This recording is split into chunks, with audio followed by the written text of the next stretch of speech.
the stone was already in place. Somewhere below it, in the dark pit cut into the earth, lions shifted against straw and dust, and an old man waited for morning. Above ground, the king of the Medes and Persians had no sleep left in him.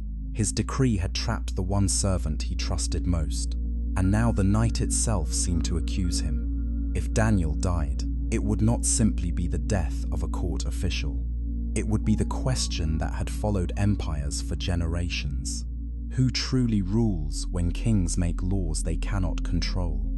To understand how that night came, it is necessary to return to another city under another king decades earlier, when Daniel was not yet old and Babylon was still rising like a storm over the lands to the west. Jerusalem in the early 6th century before Christ was not simply a place of houses and walls.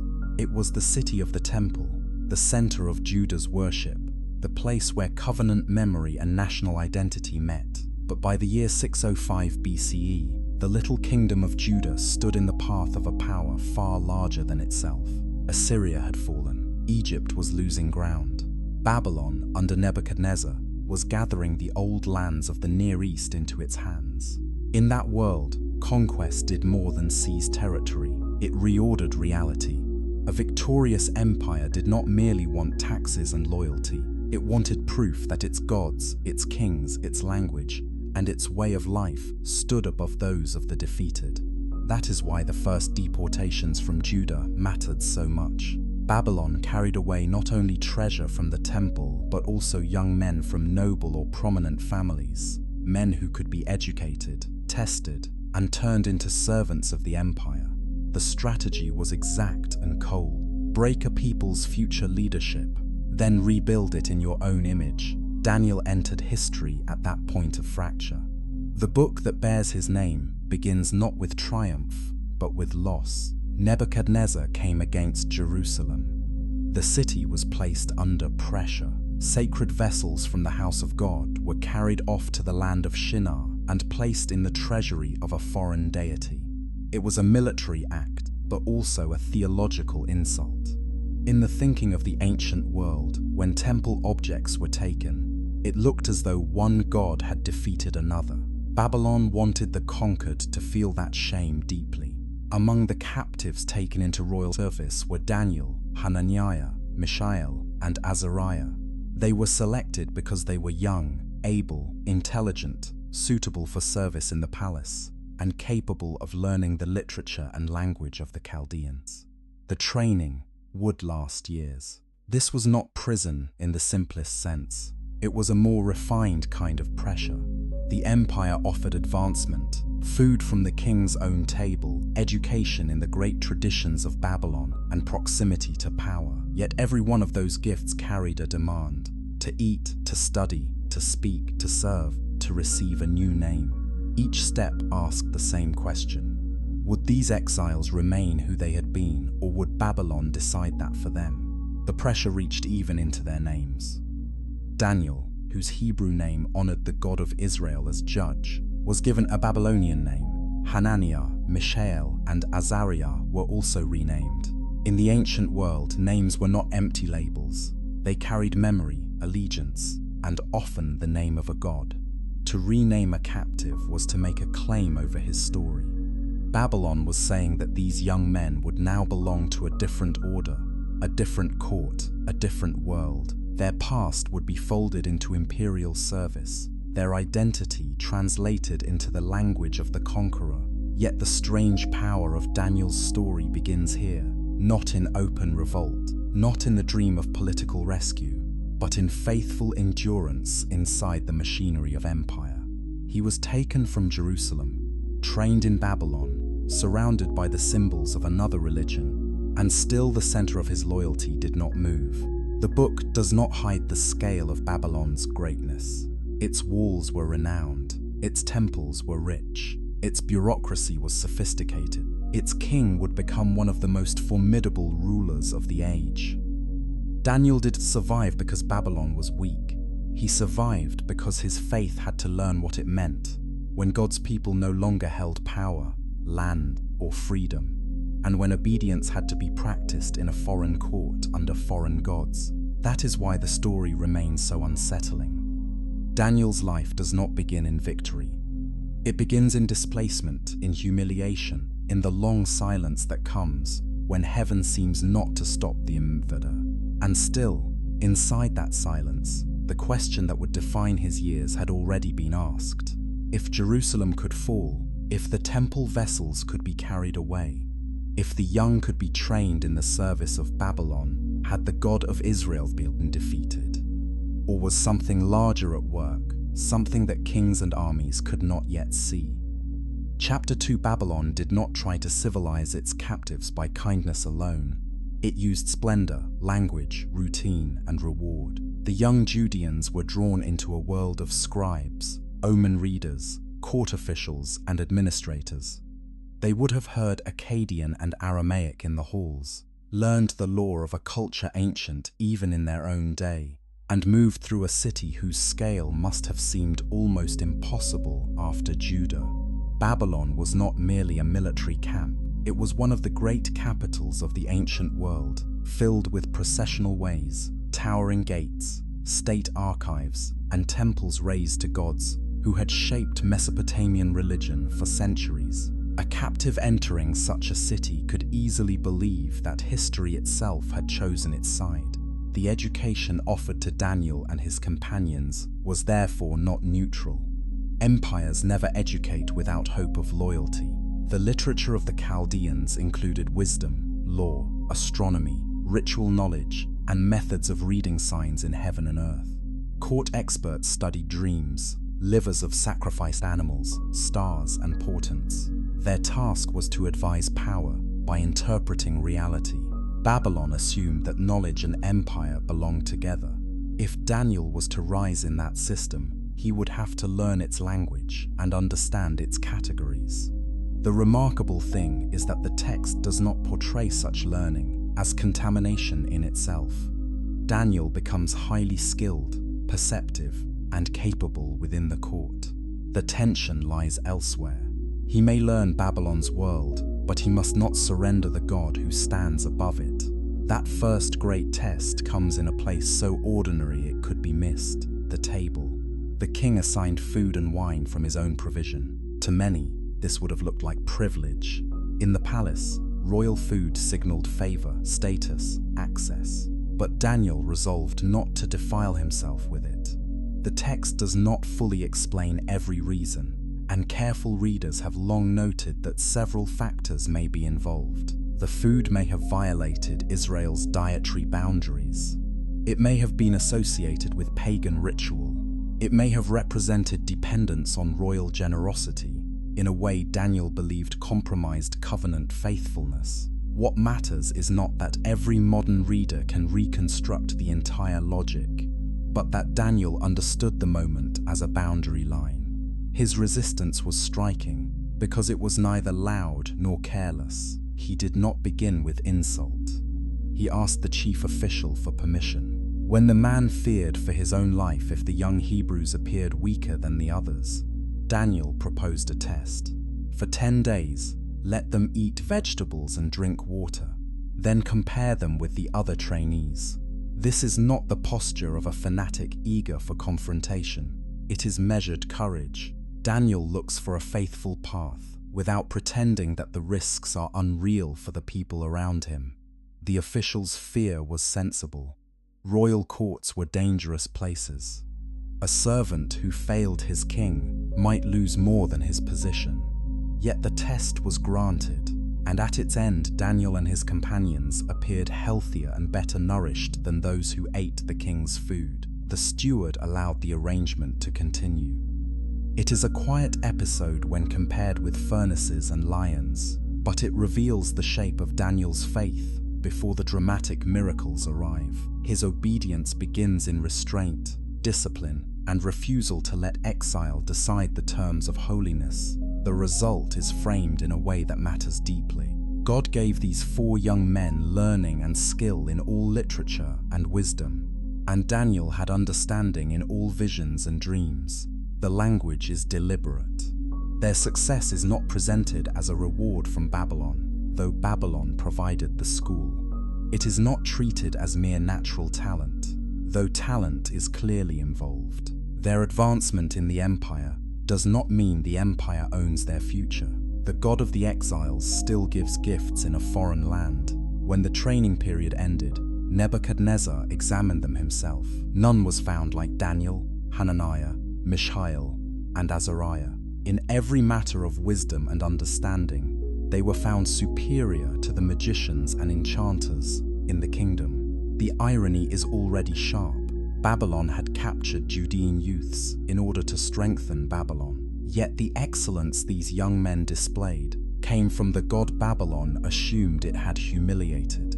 The empire that tried to absorb them became the stage on which their faithfulness would expose the limits of imperial confidence. There is also something human here that can be overlooked if the story is told too quickly.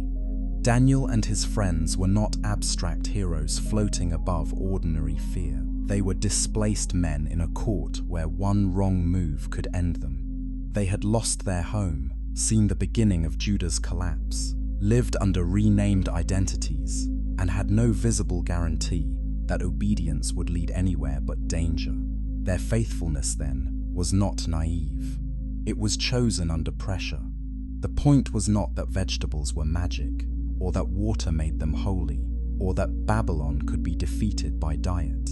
The point was that assimilation begins in small acceptances, and resistance often begins there too. The world that formed them had taught that covenant life touched the body as well as the heart. Worship involved food, time, prayer, memory, and daily habits. Babylon sought to govern those same ordinary spaces. Daniel's answer was not to flee the court. He could not. It was to serve there without letting the court define what he owed to God. That pattern would return again and again. In every crisis that followed, the real struggle would be the same one first fought at the table.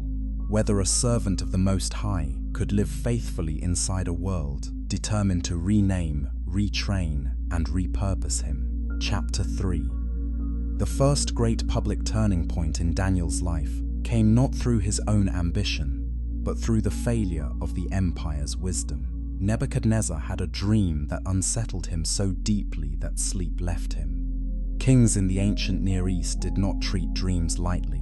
Dreams could be warnings, messages, or signs of cosmic order breaking through the veil of ordinary life. Royal courts therefore kept specialists skilled in interpretation. But Nebuchadnezzar, whether from suspicion, fury, or the severity of the dream itself, demanded more than interpretation. He required his wise men to tell him the dream as well. If they could not reveal both dream and meaning, they would be destroyed. It was an impossible demand, and the court knew it. The Babylonian experts protested that no king had ever asked such a thing, and that only the gods, whose dwelling was not with flesh, could reveal it. In that complaint, they spoke more truth than they understood. Their learning was real, but it had limits. Their rituals, formulas, and observations could not reach into the hidden counsel of heaven. Nebuchadnezzar, enraged, ordered the destruction of the wise men of Babylon. Daniel, though newly attached to this world of trained advisors, was swept into the sentence. Agon, his response was measured rather than frantic. He asked for time. Then he went to his companions and urged them to seek mercy from the God of heaven concerning the mystery. That phrase matters. In much of Mesopotamian religion, the divine realm was powerful, but often entangled with locality, hierarchy, and ritual complexity. Daniel speaks of the God of heaven not as one deity among others, but as the one who reveals mysteries kings cannot command. During the night, the mystery was made known to Daniel in a vision, and what followed was not self-congratulation, but praise. Before he ever spoke to the king, Daniel blessed the God who changes times and seasons, removes kings and sets up kings, gives wisdom to the wise, and reveals deep and hidden things. That prayer is one of the interpretive keys to the entire book. Babylon believed kings built order by strength, conquest, and monumental glory. Daniel declares that history itself moves under another hand. Nebuchadnezzar's throne, however dazzling, is not self-created. Empires rise, But they do not rise alone. When Daniel stood before the king, he was careful to refuse personal glory. "No wise man, enchanter, magician, or astrologer," he said, "can show the king the mystery, but there is a God in heaven who reveals mysteries." Then he recounted the dream: a great statue, terrifying in appearance, with a head of gold, chest and arms of silver, middle and thighs of bronze, legs of iron, and feet partly of iron and partly of clay. Then a stone cut without human hands struck the image on its feet, shattered the whole structure, and became a great mountain filling the earth. The dream's power lies in its movement. Human empire appears enormous, dazzling, layered, and secure. Yet its downfall comes not from a greater human empire carved by human power, but from a stone not cut by hands. Daniel identifies Nebuchadnezzar as the head of gold, a frank acknowledgement of Babylon's splendor. But after Babylon would come other kingdoms, inferior in one sense, stronger in another, divided and brittle in the end. The details of those kingdoms have been interpreted differently across Jewish and Christian traditions, often linked to Medo-Persia, Greece, and later imperial power, especially Rome. What remains central in the text itself is not the pleasure of charting every empire with mathematical certainty. It is the judgment that no human kingdom endures forever. The stone represents a kingdom God will set up, one that shall never be destroyed and shall not be left to another people. It will break in pieces all these kingdoms and stand forever. In the ancient world, where kings engraved their victories in stone and built monuments to outlast memory, this was a direct challenge to imperial theology. Babylon could imagine itself eternal. Daniel said, eternity belonged elsewhere. Nebuchadnezzar's response is as revealing as the dream. He fell before Daniel, honored him, and confessed that Daniel's God is God of gods and Lord of kings, a revealer of mysteries. Yet the confession did not mean full transformation. Kings may acknowledge truth and still remain captive to pride. Daniel was promoted, given authority, and his companions also received high office. But advancement in court did not end the conflict, it sharpened it. For Daniel and his friends, success under Babylon was never the same thing as belonging to Babylon. The dream had shown the fragility of every empire, and the king who heard it would soon try to answer that warning in the oldest way rulers know, by making an image of permanence with his own hands. Chapter 4. The plain of Dura was the kind of place where power could make itself visible. Under open sky where officials, soldiers, and provincial leaders could gather, Nebuchadnezzar set up a golden image and summoned the empire to witness it. The dimensions given in the text are immense. Scholars have long discussed whether the image was a statue of the king, a representation of a god, or a political religious symbol blending both. In Babylon, such lines were not cleanly separated. Royal authority was never merely administrative. It stood inside a sacred order, linked to divine favor, temple ritual, and public acts of submission. If Nebuchadnezzar's dream had warned him that the golden head was only the first part of a passing sequence, the image on the plain feels like an answer of defiance. If the dream said gold would not last forever, then the king would raise gold into the sky and command the world to bow. Music would sound, officials from across the empire would fall down, loyalty would become visible. The state would not wait for inward conviction. It would demand outward conformity. Daniel is absent from this chapter, and the text does not explain why. Perhaps he was elsewhere on royal duty. Perhaps his position made the confrontation take shape around his friends instead. In any case, the center now shifts to Hananiah, Mishael, and Azariah, known in the court by their Babylonian names. Their refusal is reported by hostile observers, who accuse them of ignoring the king and refusing both political and religious compliance. Such accusations were dangerous because in the ancient imperial world, refusal to join a public cultic act could be portrayed as treason. To reject the image was not seen as a private spiritual preference. It was a rejection of the king's ordered world. Brought before Nebuchadnezzar, the three men were given another chance.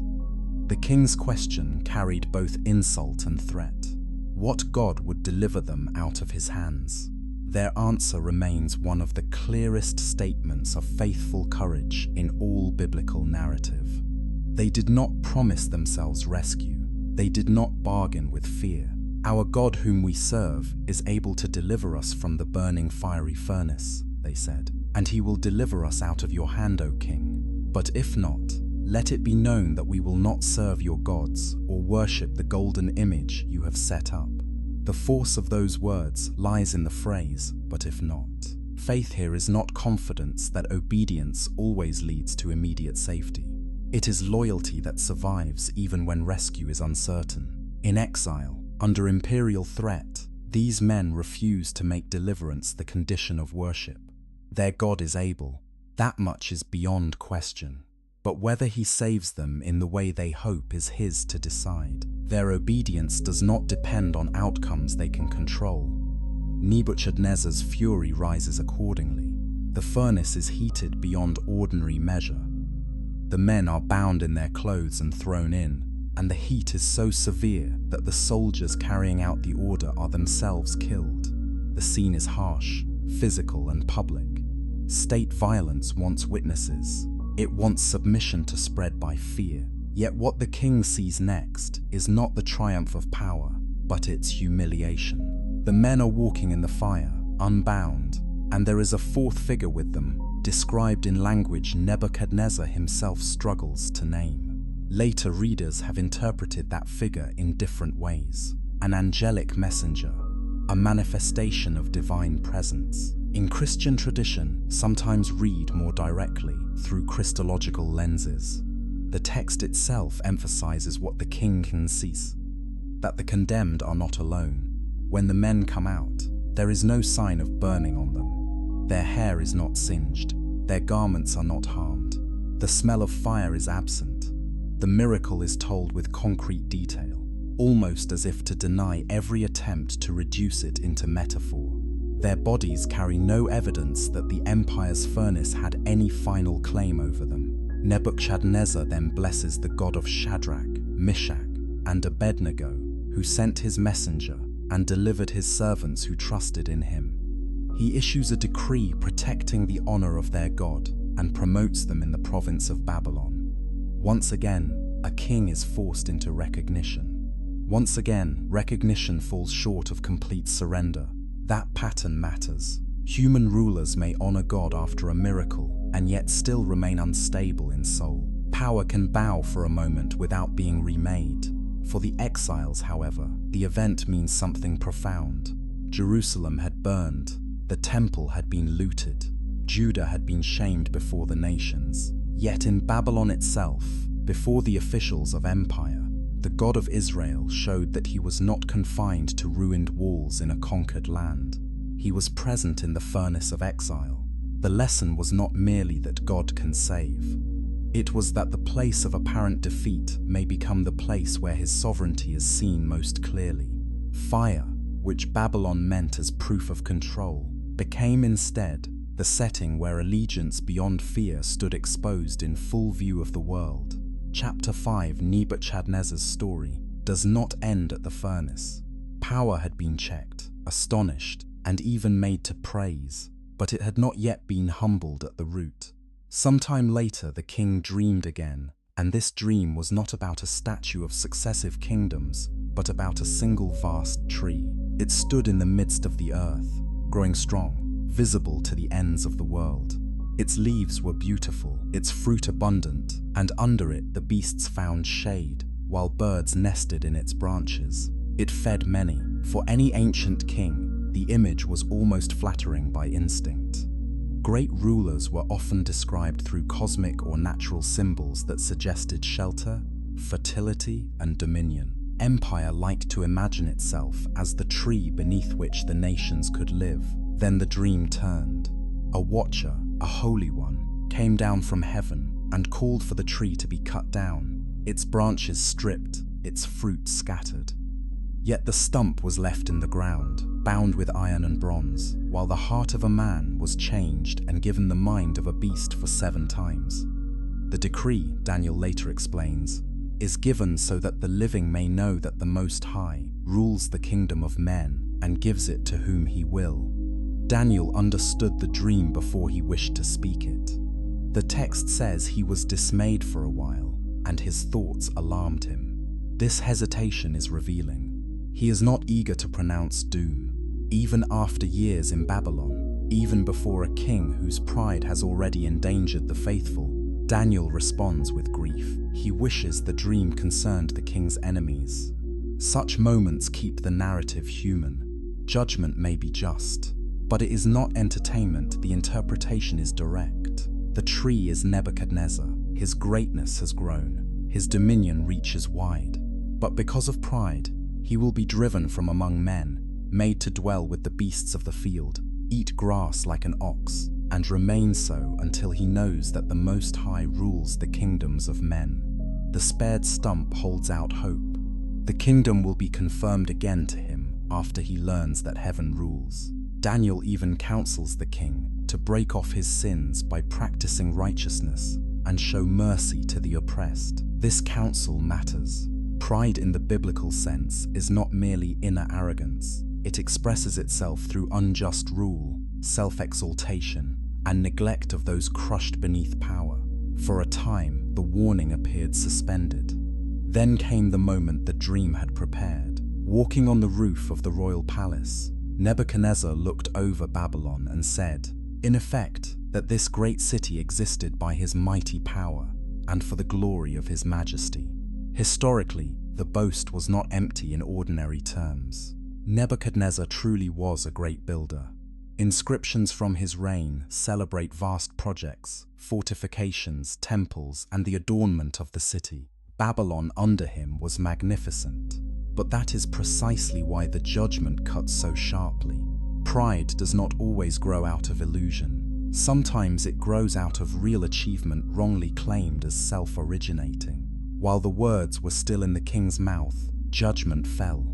The kingdom departed from him. He was driven from human society, and the text describes his condition in stark, almost disturbing language. His body was wet with the dew of heaven.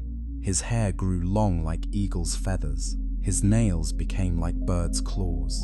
Readers have long debated how to understand the exact nature of his affliction. Some see language resonant with forms of madness known in ancient and later medical history. Others focus on the theological meaning, more than diagnostic precision. The text itself is less interested in classification than in reversal. The man who imagined himself the summit of civilization is reduced to a state beneath ordinary human rule over the earth. At the end of the appointed time, Nebuchadnezzar lifted his eyes to heaven, and his reason returned. That movement is the heart of the chapter. Restoration begins not with the rebuilding of his image, nor the return of his court, nor the repair of his reputation, but with an upward turn of recognition. He blesses the Most High, praises the one whose dominion is everlasting, and confesses that all the inhabitants of the earth are accounted as nothing beside the God who does according to his will among the host of heaven and the inhabitants of the earth. This is perhaps the deepest imperial conversion language in the narrative, though even here interpreters differ over how complete or enduring it was. What cannot be missed is the theology of the chapter. God humbles the proud without denying the reality of their power. Nebuchadnezzar is not mocked as a fool who never had greatness. He is shown as a great king who forgot that greatness is derivative. That is more unsettling than simple denunciation. It means that political strength, cultural brilliance, and historical achievement do not secure innocence. A ruler may build wonders and still be brought low if he mistakes borrowed authority for divine right. For Daniel, the lesson was larger than Babylon alone. The same truth that had been revealed in dreams and furnaces now reached the king's own body. The Most High rules, not merely over Judah, not merely over religious life, over kingdoms, over madness and restoration, over the rise of cities and the collapse of pride. And yet, even after such a confession, history did not settle into peace. Kings die, empires crack, and the next generation often learns nothing from the humiliations of the last. Chapter 6: Nebuchadnezzar's death did not end Babylon's glory at once, but it did expose its instability.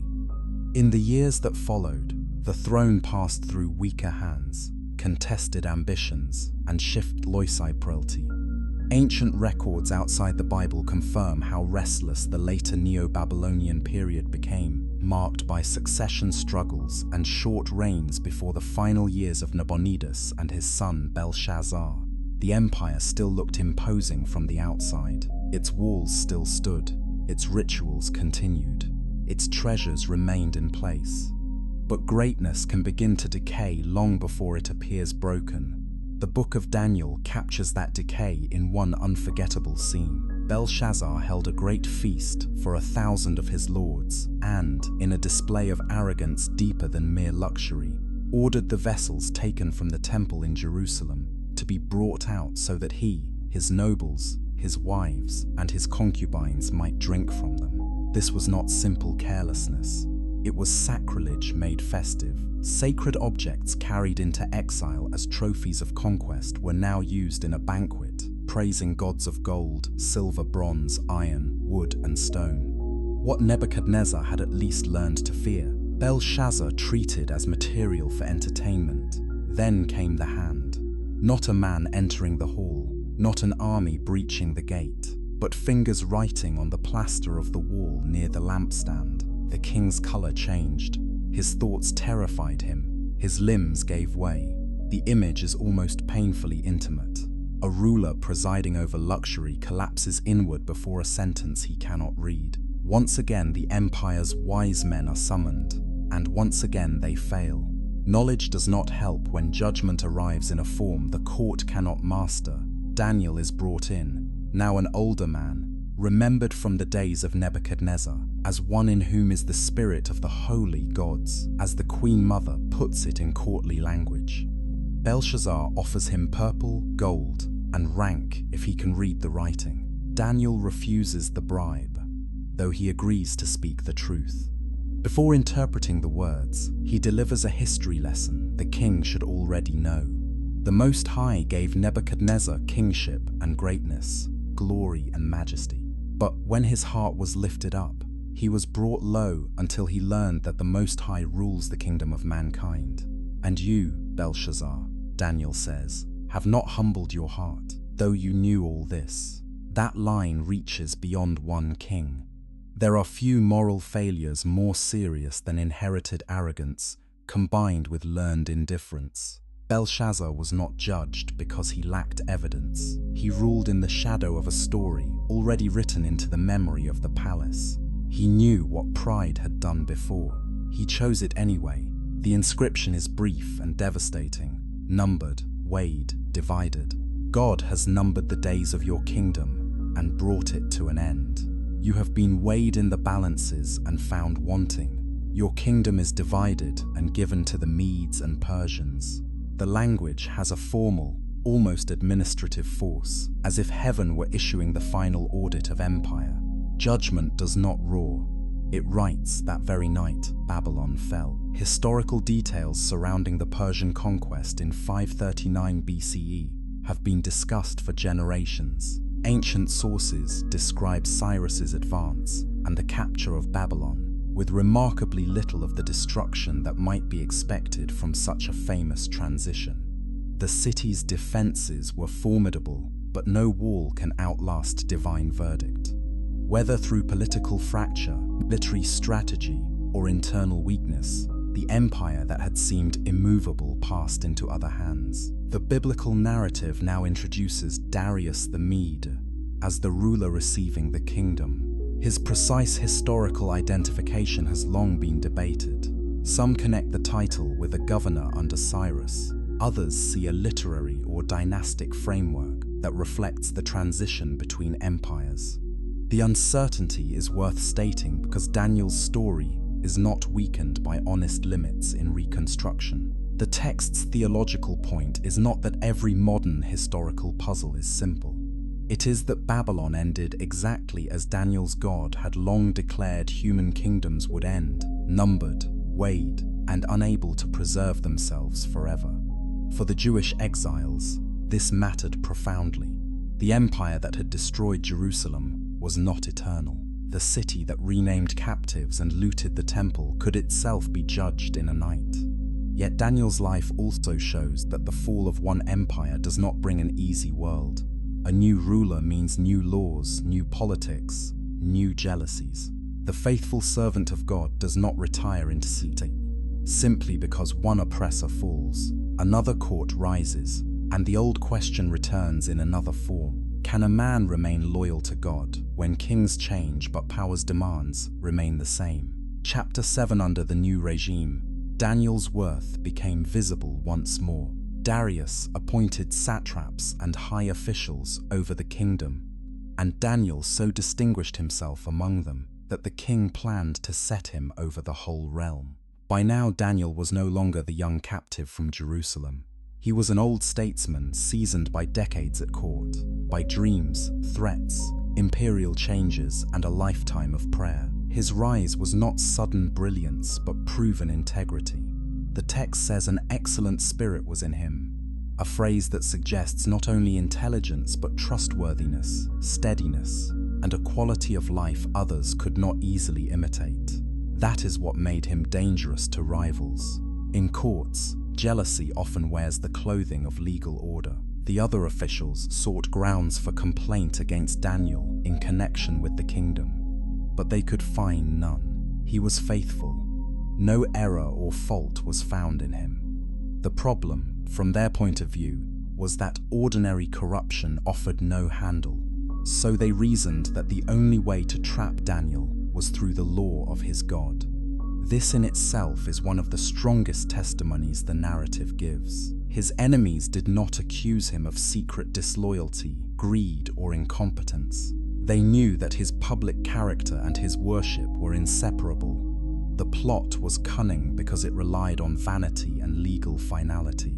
The officials persuaded Darius to establish an injunction that for 30 days anyone who made petition to any god or man, except the king, should be cast into the lion's den. Such temporary decrees fit the psychology of empire. Rulers often accept symbolic acts of concentrated loyalty as proof of unity, especially in newly consolidated kingdoms.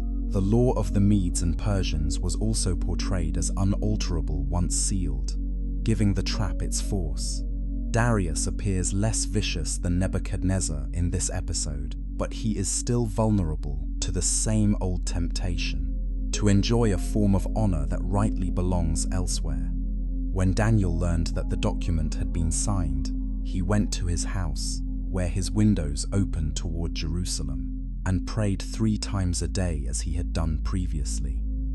The detail about Jerusalem is not sentimental decoration. It recalls Solomon's prayer at the dedication of the temple, where exiles were envisioned turning toward the city and seeking God from distant lands. Daniel's prayer life is therefore rooted in covenant memory. Though the temple lay far away and its former glory had been shattered, his body still faced the direction of promise. Exile had not erased orientation. He did not pray to make a spectacle of resistance. He prayed because this was the established rhythm of his life. That is important. Courage in crisis often rests on habits formed long before the crisis.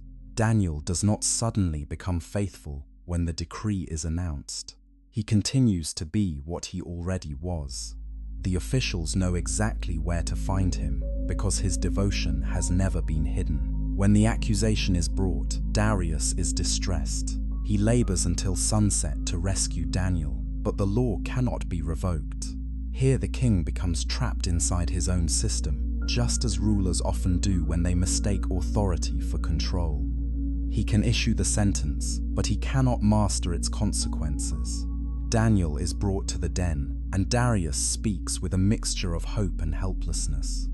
May your God, whom you serve continually, deliver you. The stone is laid over the mouth of the pit. It is sealed with the signet of the king and his nobles, as if official certainty could close the matter. What follows is one of the most restrained miracles in Scripture. No spectacle is described inside the den, no roar of heaven, no dramatic speech to the lions. Morning comes and the king runs in anguish to the pit, calling out to Daniel, servant of the living God. Has your God been able to deliver you? Daniel answers from below with courtly respect and astonishing calm. God sent his angel and shut the lions' mouths, and they have not harmed me, because I was found blameless before him and also before the king. Again, the deliverance leads to reversal. Daniel is lifted out unharmed. The conspirators meet the fate they designed for another. Darius writes to all peoples, nations, and languages that men are to tremble before the God of Daniel, for he is the living God, enduring forever, whose kingdom shall never be destroyed. The words echo the themes already heard from Nebuchadnezzar, yet now they come from another imperial center, another ruler, another age. Kings change, confessions repeat. Human power remains temporary. The living God remains. The lion's den, like the furnace before it, reveals something essential about Daniel's world. Faithfulness does not prevent accusation. It does not guarantee legal fairness. It does not stop rulers from being manipulated. What it does, place the faithful person inside a larger sovereignty. Daniel is not preserved because imperial law suddenly becomes just. He is preserved because the law of an empire does not defeat the limits of God's rule. In that sense, the night in the pit answers the night with which this story opened. The question was who truly rules when kings make laws they cannot control. Morning gave the answer. Chapter 8. By the time Daniel survived the lion's den, he had lived long enough to see the full arc of a generation and more. He had seen Jerusalem humbled, Babylon exalted, kings intoxicated by power, idols raised, fires lit, dreams revealed, madness fall, walls judged, empires transferred, and decrees turned into traps. He also lived on into the reign of Cyrus the Persian, the ruler whose policies would eventually open the way for Judean exiles to return and rebuild. In that sense, Daniel's life stretches across one of the most decisive transitions in Israel's history, from kingdom under threat to exile under judgment, to the first signs of restoration under foreign rule. Yet the power of Daniel's story lies not merely in the sequence of events, but in what those events forced God's people to understand. Before the exile, many in Judah had tied divine favor too tightly to land, city, temple, and dynasty, as if covenant could survive without justice, humility, and obedience. The destruction of Jerusalem shattered that illusion, but Daniel reveals the other side of the truth. If God's people could not presume upon the temple, neither could pagan empires presume upon victory. The God of Israel was not a local deity defeated when his city fell. He ruled in Babylon as surely as in Jerusalem, in palace and prison, in dream and decree, over kings who did not know him and servants who did. This is why the book moves so naturally between court narrative and visions of kingdoms. Even when the stories center on meals, furnaces, and lions, the real subject is sovereignty. Who assigns the length of empires? Who reads the hidden meaning of history? Who hears a young exile refusing the king's food, or an old man praying by an open window? Daniel's answer is consistent from beginning to end. The Most High rules the kingdom of men and gives it to whom he will. That sentence does not erase human responsibility. Kings still come proud, officials still conspire, empires still invade, crush, deport, and blaspheme. Evil is not called good, but none of it stands outside final accountability. Daniel's life also clarifies the nature of faithfulness under foreign power. He does not lead an armed uprising. He does not abandon public service as inherently corrupt. He learns languages, advises rulers, administers provinces, interprets dreams, and works within imperial structures with remarkable skill. Yet he never allows participation to become surrender. He draws lines where worship, identity, and obedience to God are at stake. That combination is rare and difficult. Some compromise too quickly for influence. Others reject all engagement and lose the chance to bear witness within the halls where decisions are made. Daniel serves without kneeling where he must not kneel. The story is equally honest about uncertainty. Not every detail yields itself to easy historical arrangement. The identity of Darius the Mede remains debated. Chronologies and court titles invite continued study. Later Jewish and Christian traditions also expanded Daniel's memory in different ways, emphasizing prophecy, wisdom, end-time expectation, or moral example. Such developments are part of the reception of the book, but they should not blur the core narrative itself. What the text states is already powerful enough. An exile remained loyal to God across changing empires, and through his life, God exposed the limits of human majesty. There is another reason Daniel endures. His story speaks especially to communities living without visible dominance. The heroes of this book do not begin with national security, cultural control, or political ease. They live under pressure. Their world is not arranged to reward obedience. The laws around them are often indifferent or hostile to their worship, yet the text refuses despair. Exile is painful, but it is not godless. Public power matters, but it is not ultimate. History can become dark, but darkness is never final authority. And so the old man in the lion's den is connected to the young captive at the royal table. The same faith runs through both scenes. He was not preserved by cleverness alone, though he was clever. He was not elevated by talent alone, though he was gifted. He was not sustained by courage alone, though courage marked him. He endured because again and again he placed his life beneath a kingdom not made by human hands. That kingdom had first appeared in a dream as a stone striking the image of empire. It seemed small compared with gold, silver, bronze, and iron. Yet it outlasted them all. That is the great reversal at the center of Daniel's world.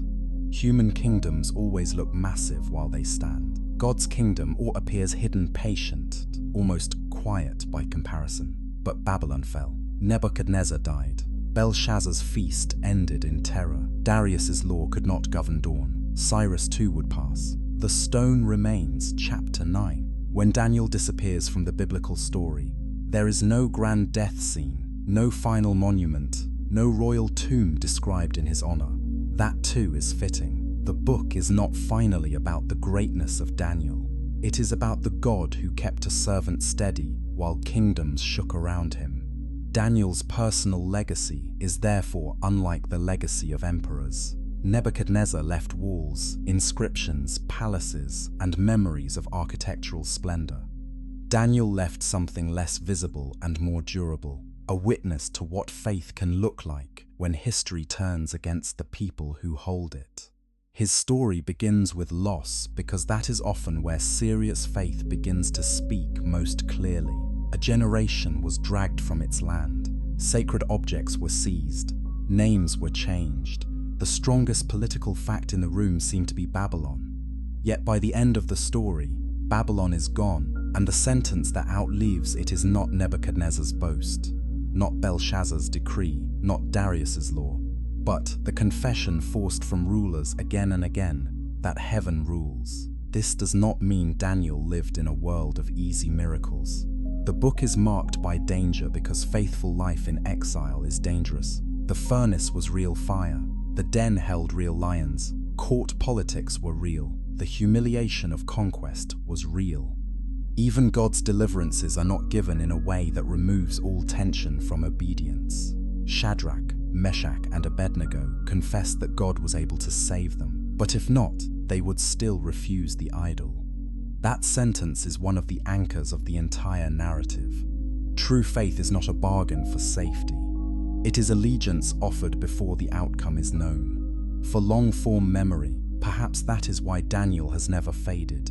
His world was ancient, but its pressures are recognizably human. Every age builds some golden image and asks for visible compliance. Every age has courts that reward silence and punish inconvenient loyalty. Every age is tempted to believe that power, once concentrated enough, becomes permanent. Daniel answers each illusion without theatrical noise. Empires can educate, reward, rename, threaten, and devour. They cannot finally decide who rules history. The book also preserves a necessary balance between historical circumstance and theological meaning. Babylon was not a cartoon villain, but a real civilization of immense achievement. Persia was not simple liberation, but another empire with its own structures of rule. Daniel does not flatten politics into slogans. He understands bureaucracy, law, custom, and royal psychology. That realism is part of what makes the spiritual message credible. God's sovereignty is not asserted by ignoring the machinery of history. It is shown at work inside that machinery, often in ways no court can predict. As for Daniel himself, the most striking feature may be his steadiness. He does not lurch from fervor to despair. He does not seem intoxicated by promotion or broken by threat. He prays, thinks, speaks carefully, acts faithfully, and leaves results in God's hands. That steadiness becomes a form of resistance against a world built on fear. Kings shout, Daniel answers. Decrees harden, Daniel kneels. Empires promise permanence. Daniel remembers the stone cut without hands. In the end, the story of Daniel is not merely about surviving exile. It is about learning what exile reveals. It reveals whether worship depends on comfort. It reveals whether identity survives displacement. It reveals whether human authority can bear the weight of ultimate trust. And it reveals, above all, that the God who seemed absent when Jerusalem fell was never absent at all. He was present in the court school, at the guarded table, in the furnace, in the king's dreams, in the field where pride was broken, at the feast where judgment wrote, and in the pit where lions waited for dawn. That is why Daniel's world still speaks with such force. It refuses both triumphal fantasy and hopeless surrender. It says that earthly kingdoms matter, but not finally. It says that obedience may be costly, but never wasted. It says that pride can build cities and still collapse in a moment. It says that those who know the living God may serve in dark places without becoming owned by them. And it says that beyond every changing empire stands a kingdom that does not rise by violence, does not decay through corruption, and does not pass to another hand. So the last word belongs not to Babylon, nor to Persia, nor even to the faithful servant who outlived them. It belongs to the truth revealed in dream, fire, madness, judgment, and deliverance. The Most High rules the kingdom of men and gives it to whom he will. Daniel lived long enough to watch that sentence prove itself again and again. The listener is left to decide whether the empires of every age have learned it any better than the kings of old.